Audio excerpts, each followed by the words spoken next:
ভাই আসসালামু আলাইকুম। আসসালামু আলাইকুম। ওয়ালাইকুম আসসালাম। ভাই আপনি তো গতকালকে মনে হয় আমার বাসায় আসছেন।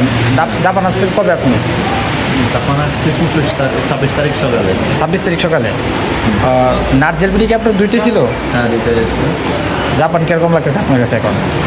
জাপান আপনার কাছে এখন কীরকম লাগতেছে? আলহামদুলিল্লাহ ভালোই লাগতেছে। জাপানের কালচার এভরিথিং কীরকম মনে হয়েছে আপনার? অনেক উন্নত মানের রাষ্ট্র হিসেবে ভালোই। জাপানে বাংলাদেশি আরও অনেক বেশি আছে, যে কারণে ভালোই লাগতেছে। আসলে সব বাংলাদেশি। তাই নাকি? আপনি কোন সিটিতে আছেন এখন? তো টোকিও শিনজুকুতে আছে। এখন টোকিওতে সিনজুকুতে আছেন। মানে আপনার স্কুল কোনটা, মানে কোন সিটি? নাগোয়া আইসি ইন্টারন্যাশনাল একাডেমি। নাগোয়া।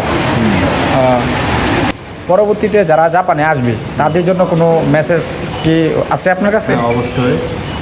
আসলে যারা পরবর্তীতে আসবে তারা আগে যদি ফ্যামিলিগত কেউ না থাকে জাপানে, তাহলে এনফোর্টটা ভালোভাবে কমপ্লিট করাটাই বেটার। হ্যাঁ। কারণ জাপানে আসলে জাপানি ল্যাঙ্গুয়েজ হচ্ছে মেন। সেজন্য জব নেওয়ার ক্ষেত্রে জাপানি ল্যাঙ্গুয়েজে সবচেয়ে বেশি চলে। এখানে ইংলিশ তেমন একটা চলে না। তাই যে আসবে এনফোর কমপ্লিট করে আসাটাই ভালো। এবং জাপানের আইন শৃঙ্খলা অনেক উন্নত মানের, যেটা বাংলাদেশের মতো নয়। ওই চিন্তা ভাবনা নিয়ে আসাটাও বোকামি হবে যে জাপান আসলে বাংলাদেশের মতো যে কোনো কাজ করতে পারবে, যে কোনো জায়গায় সিগারেট খাবে বা কোনো দুর্নীতি বা অন্যায়মূলক কাজ করবে, ওইগুলো সেখানে করা অসম্ভব।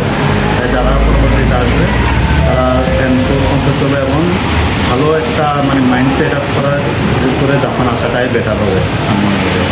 আর সকলে আমার জন্য দোয়া করবেন যাতে আমি সুন্দরভাবে পড়ালেখাটা কমপ্লিট করতে পারি।